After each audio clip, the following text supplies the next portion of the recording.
Hi guys and welcome to my channel. I am the MaffsGuru, otherwise known as Darren. I actually have a name, believe it or not, which is weird. Yeah, this video is dealing with multiplying and dividing surds. Yes, I said surds. I didn't say that rude word with the emoji. Whole new discussion. Now, if you're new to my channel, it's really great to see you. If you're old, just fast forward. And by that, if you're an old user. I mean, if you're old, why are you watching this? Anyway, if you are new, ladies and gentlemen, subscribers make all the difference on my little YouTube channel. Thank you very much. You know, the love is flowing in from 4 people from Cardiff in Wales, which is weird because I'm recording these in Australia. But if you could do me the honour, there's a red arrow appearing over there at this moment in time that says that you will help me by subscribing.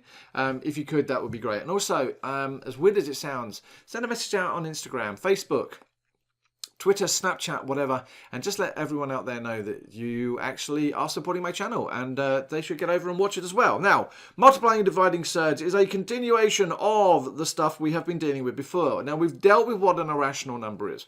We've looked at what a surd is, and we've added them, we've subtracted, and we have simplified. Now we move on to multiplying and dividing them, which is just awesome stuff. Now, surds are used to try and make our life much easier. When we have long decimal numbers and we're using them repetitively in calculations, we can get what we call rounding errors. You know, when you round to 2 decimal places and you're like, oh, I've got to round to 2 decimal places, and then you use that answer and you use that answer, and then by the end your teacher says, nah, sorry, you got that wrong because you weren't close. And you're like, what do you mean I wasn't close? Probably rounding errors. And using surds helps us. So we already know that when you have a question like the square root of 18, we can actually simplify that, which by that means we're trying to find a square number that goes into the square root of 18. So I know that the root of 18 can be re-expressed as the square root of 9 times, I'm going to make that slightly longer, 2. Now, why do we choose 9? Well, because we know that the numbers 1, 4, 9, 16, 25, 36, and so they go on, are square numbers. Which means I can now rewrite this as the square root of 9 times the square root of 2. Now, why would we want to do this? Because we can make the square root of 9 simpler. And so that becomes basically 3 root 2. Now, while I've written it in a different way, it is still exactly the same size. Much in the same way as if I wrote 2 over 4 and we simplified that to 1 over 2. It looks different, but it is exactly the same. So same, but different. Anyway, we can actually use that process in reverse to multiply surds, which, now remember in maths what you do forwards, you can actually do backwards. So if I have the root of 3 times the root of 2, if I was able to split them up this way, then I must be able to combine them the other way. So root 3 times root 2 must be able to be rewritten as the root 3 times 2, or the root of 3 times 2, which becomes the square root of 6. Now obviously, that's it. That's where I leave it. I can't simplify that. There's no square number other than 1 that goes into that to help me simplify it down further. And we generally don't worry about dividing by 1 because we just end up with the same thing. What about something more complicated? Well, it doesn't matter how complicated you get. Remember, 1 times 2 times 3 is the same as 3 times 2 times 1, which is the same as 1 times 3 times 2. Now, multiplication can be moved all around. Anyway. So in this situation, we have to remember that 2 root 5 is nothing more than 2 times the square root of 5 times 3 times the square root of 3. Well, if I've got a times, I can move them all around. So I'm going to actually, oh, hello, don't know what happened there. So I can now say that becomes 2 times 3. All I've done is move this 2 and this 3 to beside each other, times root 5 times root 3. And now we simplify. Well, 2 times 3 is 6, and I know I can write that as the square root of 5 times 3. I can combine those two together, which gives me 6 root 15. And again, there's not a square number that goes into 15, and so I'm going to leave that there. Now, this stuff is just amazing. Multiplying these things together is awesome, so long as you remember to multiply the surds, the square root stuff together, and the numbers separately, and keep them separate. What about division? Division works in exactly the same way. So whenever a question writes it like I've done there, root 10 divided by root 5, it's a trick. It is a massive trick. They're definitely trying to trick you, because that can be rewritten as the root of 10 on the root of 5. And you can say, but why would that be any useful? Because I can now combine all of those into the square root of 10 divided by 5? Well, we know what 10 divided by 5 is. It's 2. And so the square root of 10 divided by the square root of 5 is actually just the square root of 2. Simples. Now what I say here is what we deal with, numbers we can deal with in letters as well. It doesn't matter. You know, for example, I mean here, the square root of x divided by the square root of y. Just follow the rules. Write it as root of x divided by root of y. Well, I can now combine that square root sign over all of them. And ladies and gentlemen, that's my final answer. And you're going to say, oh, that doesn't look any simpler. Well, believe it or not, it actually is. And later on, there might be questions that get more complicated. What about if I had the square root of xy divided by the square root of y squared, for example? And I've literally just made this up off the top of my head. Well, we now know that's root xy divided by root of y squared. I'm going to combine all of those under one square root sign. And you have to combine all of those terms. You can't just leave one out. Well, hold on. A y there cancels with one of my y's there.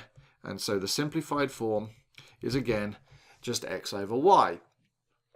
Surds aren't particularly difficult. What tends to throw people, and much respect if this is one of the things that trips you up, is the algebra, the cancelling things out. And there are videos coming on all of this stuff if they're not already live at this moment in time. So let's try things a little bit more challenging, yes? When we have the distributive law, if you remember what the distributive law is, it's just yes, you remember? Yeah, it's just multiplying everything inside the bracket by what's outside the bracket. So, first things first, a notation issue. We have to be very careful. We're going to multiply the root 2 by the 3 and the root 2 by the root 3. Now, if you write this, root 2 times 3, it's a bit confusing. You may end up making mistakes. Now, generally speaking, when you multiply a root by a number, you always write the number first. So that becomes 3 root 2 plus, now in this situation, I don't have any way of making it simpler, so I'm just going to do root 2, root 3. Now, remember, when they're stuck together, kissy-kissy between them, and there are times.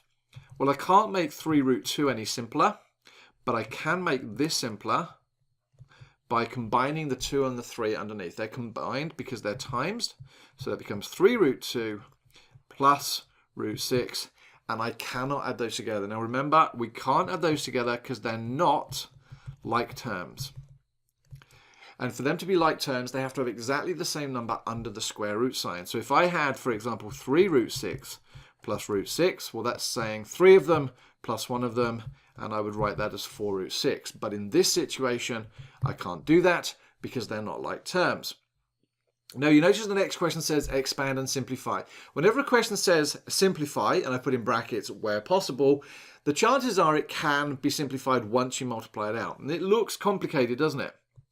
But if I've got 2 root 6 times 3 root 2, that goes back to the example we did a moment ago, where you multiply the numbers in front of the square root signs together, and then you multiply the numbers under the square root signs together.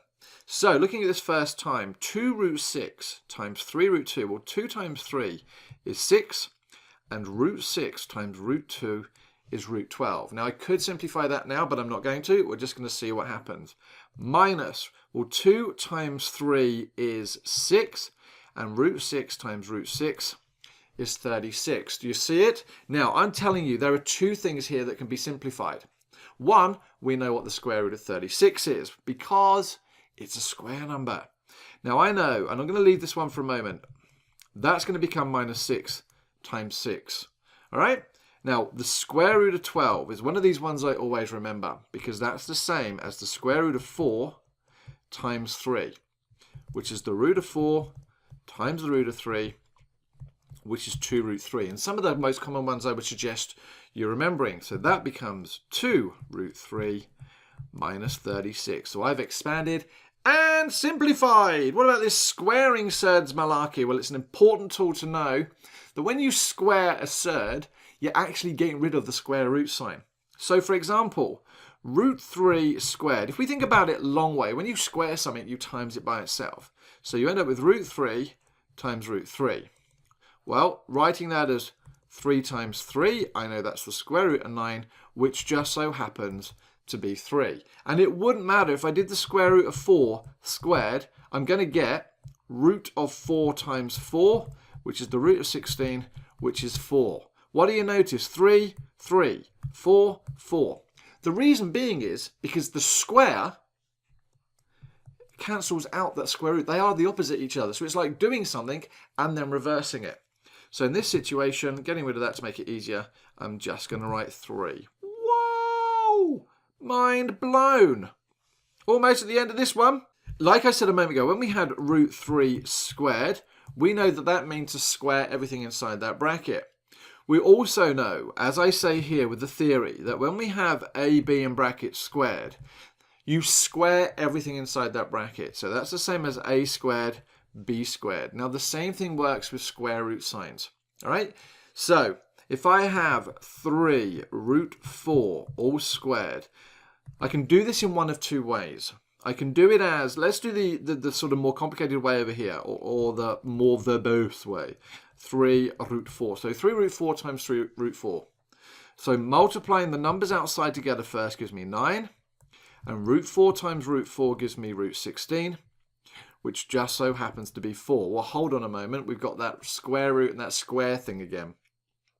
So 9 times 4 is 36. So there's my final answer the long way.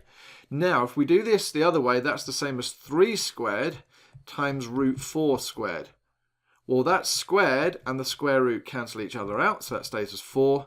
And that's 9 times 4, which is 36 again. Now, you're going to say, how was that any shorter? Trust me, when you get good at this stuff, it will be much, much shorter. Now, I know this sounds a bit weird, because if you're watching in YouTube land, you're probably going to say, what do you mean work to be completed this lesson? Well, because I am following the Cambridge Essentials scheme, there is work for many of my students to do. They're following along at the same time.